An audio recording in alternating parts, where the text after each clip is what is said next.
Ladies and gentlemen, welcome back to Celestial Tales, where we will be resuming and hopefully concluding the epic. I haven't started recording the video yet.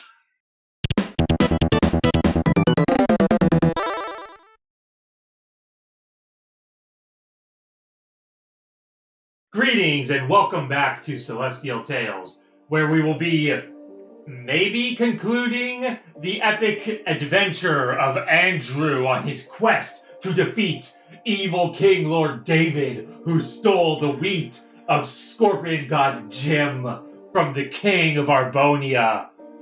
And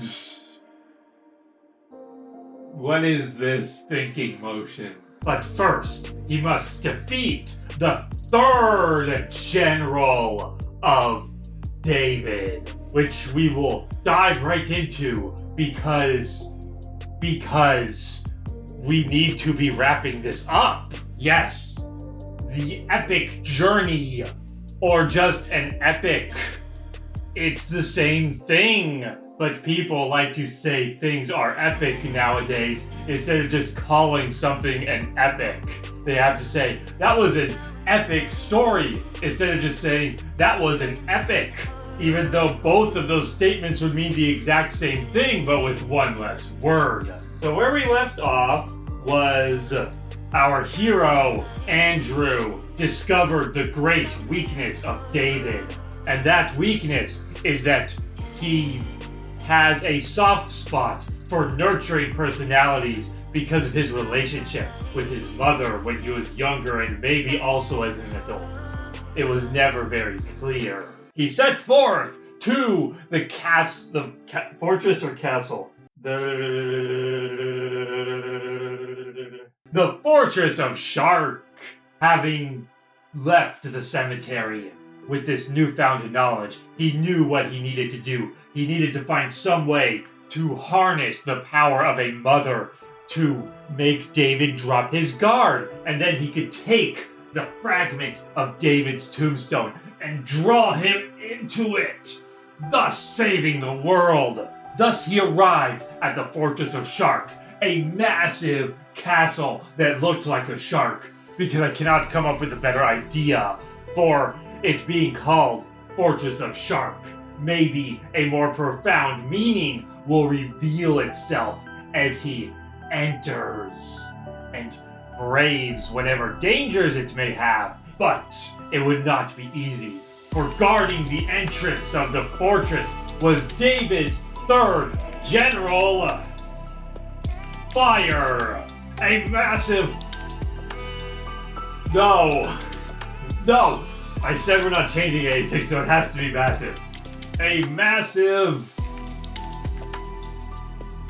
massive fireball, a sentient blaze drawn from the Earth's own inner core of hotness. He was handsome, you see. For a flame, if you were fire, you would think this fireball was quite the looker. It's... But if you... Where am I going with this? It's always hard just jumping in the middle of something, especially when it's something so ridiculous, and it's been a while, and I just have to do it. So as Andrew approached the Fortress of Shark, a fortress they just assumed must be the Fortress of Shark, because it was just a giant shark made of stone. The entrance through its mouth, a word that escapes me as its fin, a steeple in the center.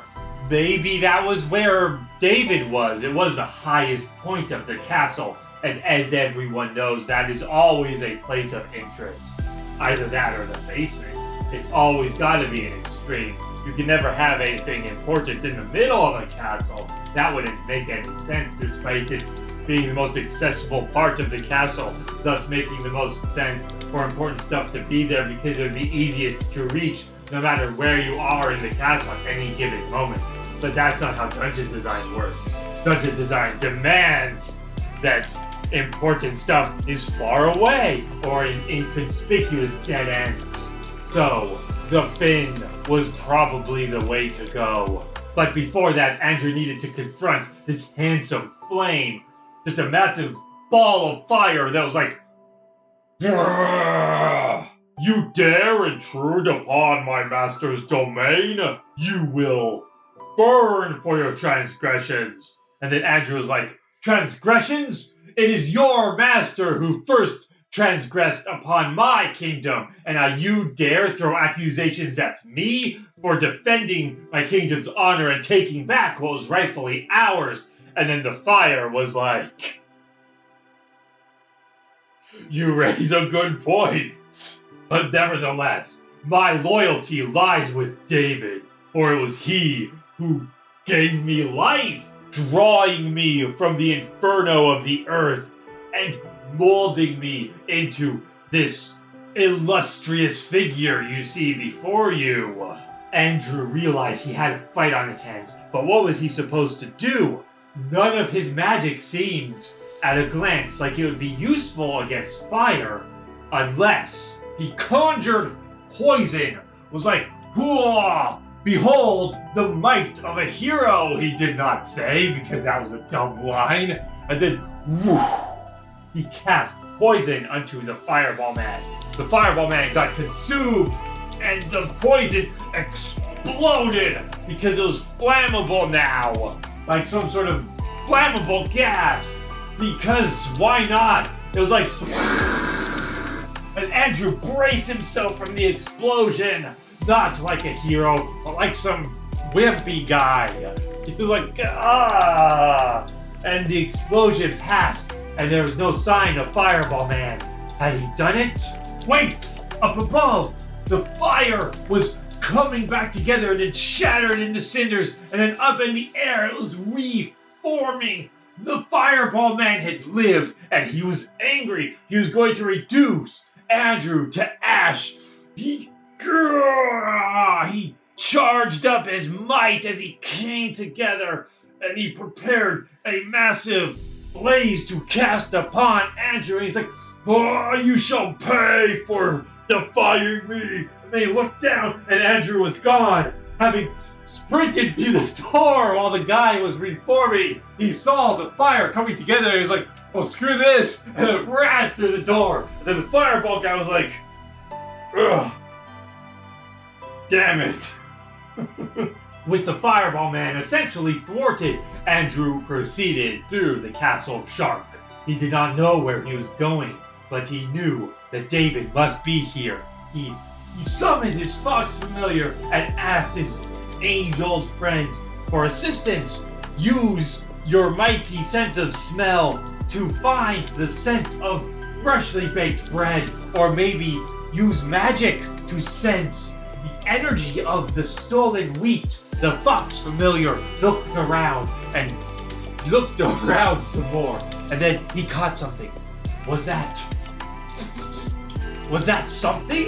He darted forth. Andrew followed, and at the end of the hall they encountered the skull, a skeleton man, who was like, "Ka-cha!" And Andrew was like, "What? I thought David only had 3 generals." And then the skeleton was like, "I am the 3rd general, for you see, the fire lied to you about his origins, or maybe omitted it, for we are one and the same." Andrew's like, "What?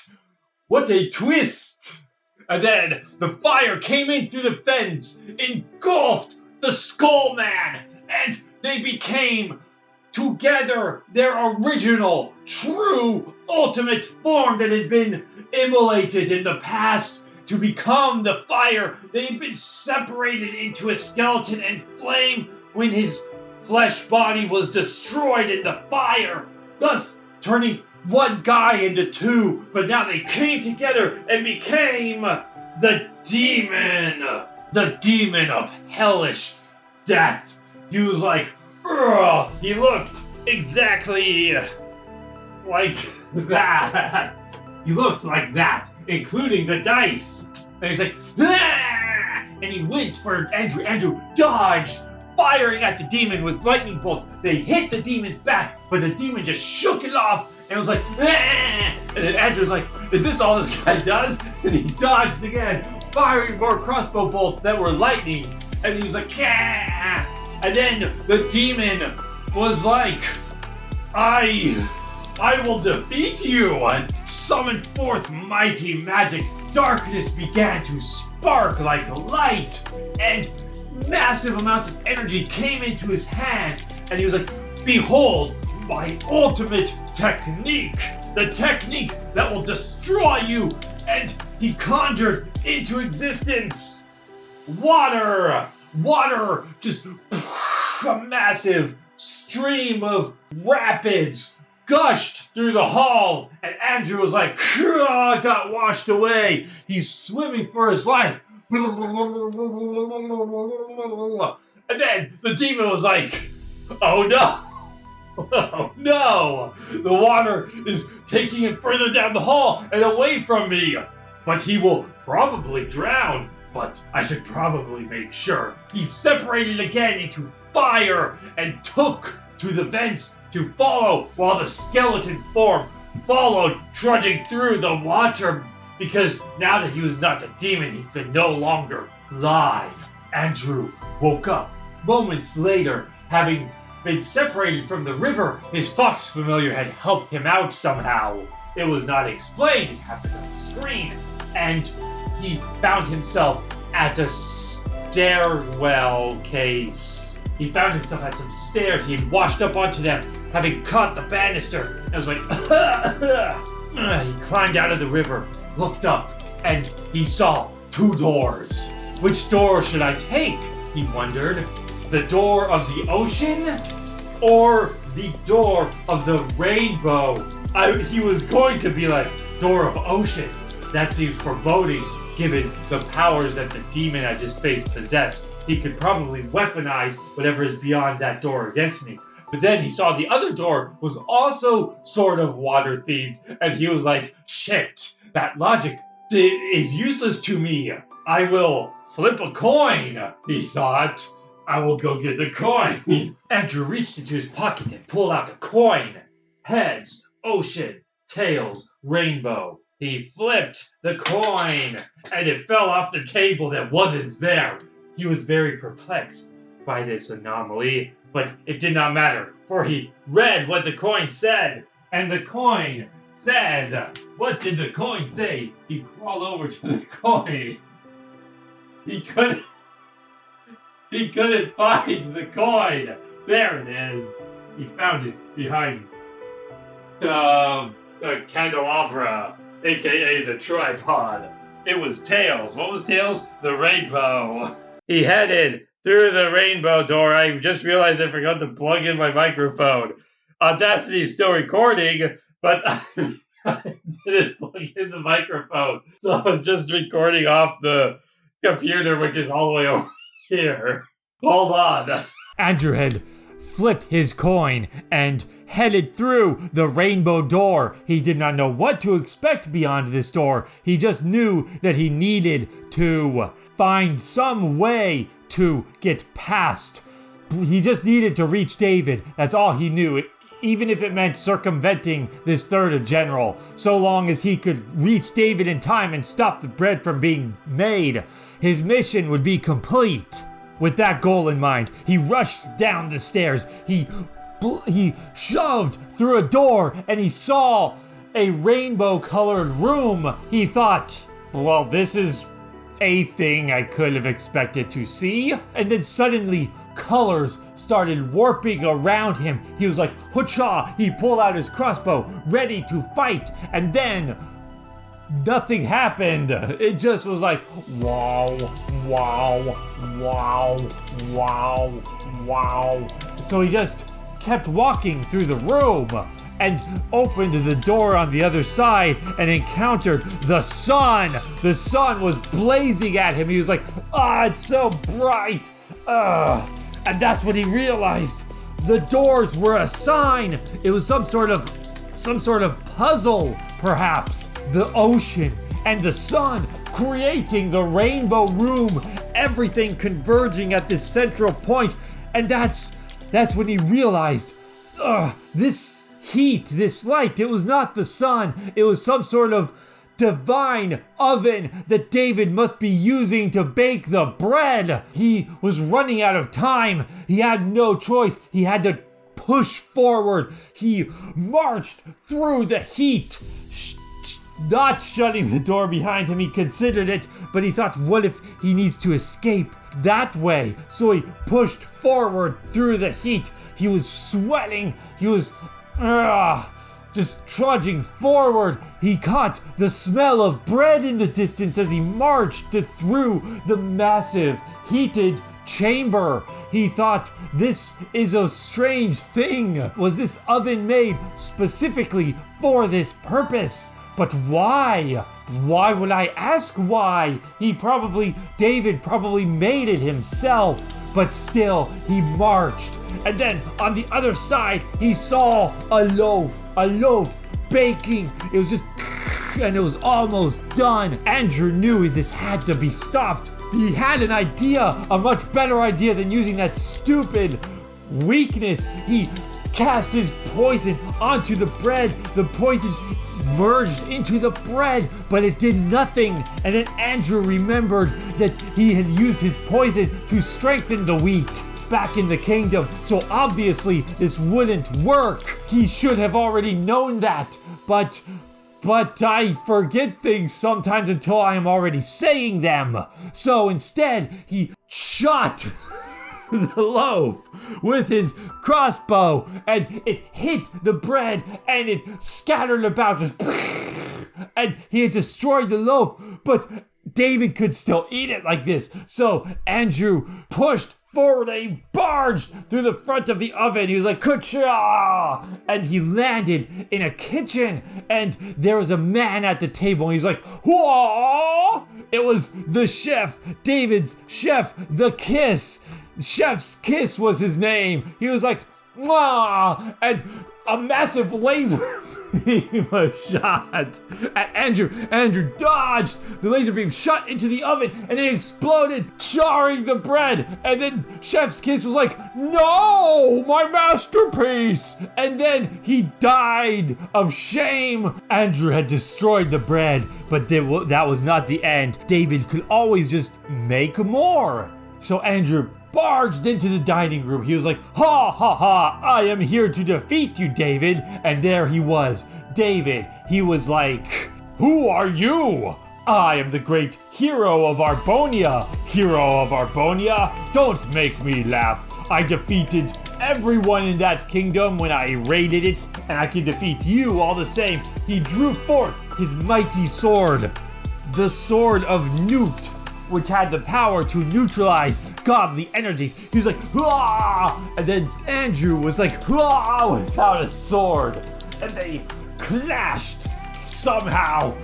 Andrew was using his crossbow like a sword for some reason. They're like, kah, kah, kah, kah. And then Andrew hugged David. And David was like, he felt his powers weakening because of the power of love. And then Andrew took the tombstone factory, shoved it into David's face, and then David was like, his soul came out of his body and merged into the fragment and was dead. I have done it, he said. Like hell you have. Suddenly, the demon barged through the door, and Andrew was like, you are a fool. I have already defeated your master. We no longer have a reason to fight. But the demon was like, you are mistaken, Andrew. For you see, I am the master. The guy. The soldier, the master of weapon. He drew forth a great and mighty judge. A great and mighty gavel. I was like, swung it across the room. Andrew jumped over it and fired his crossbow at the soldier. It struck the soldier, but his shield that he now had blocked it. He was like, haha, you cannot defeat me in a battle of weapon. And Andrew was like, I don't understand. And the soldier was like, And the soldier, he explained that he had chosen this corporeal form as one of David's sergeants to keep an eye on things, to make sure everything went according to plan. And once I defeat you, I will simply revive David, and then he will eat the bread, and we will conquer together as partners. And Andrew was like, why would you want a partner? You are already a god. Why would you ally yourself with a mere mortal? And then the soldier was like, he will be no mere mortal once he has eaten the bread, and together, we will conquer. We will rule over the planet in a way that I could not do on my own. You see, planets are large, and it is difficult for one person to rule over all of it. That is why we will combine our evil intentions and split the planet between the two of us. Andrew was like, okay. And then he shot his poison at the soldier, and the soldier's like, but as he was dying, he split again into the fire guy and the skeleton. The skeleton, still with the gavel, swung at Andrew. Andrew blocked, was thrown into a wall. He was like, "Kah!" And then the fire lunged at him. It was like, this time we shall use your flesh as the base for the next batch of bread, foolish hero. And he shot at Andrew. Andrew was like, do I have anything to defend against this? Suddenly, an ant appeared.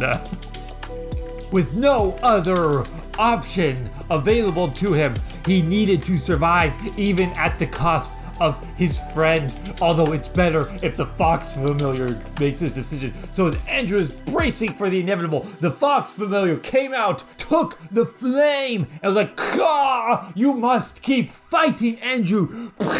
And the fox familiar exploded. And Andrew's like, "No!" And then Andrew, in a fit of rage, fired his crossbow bolt. It struck the skeleton in the head. His skull exploded. It collapsed to the ground, and then the fire was like, no, and dissipated into the air. And then Andrew fell to his knees and was like, we did it, but at what cost? And then an ant appeared. It crawled up to him, and it was like, the fire turned me into a fire ant familiar, said the fox familiar, now an ant. And then Andrew was like, well, can't you just shapeshift? Why not just go back to your normal form? And he was like, that takes energy. I am an ant now, you see.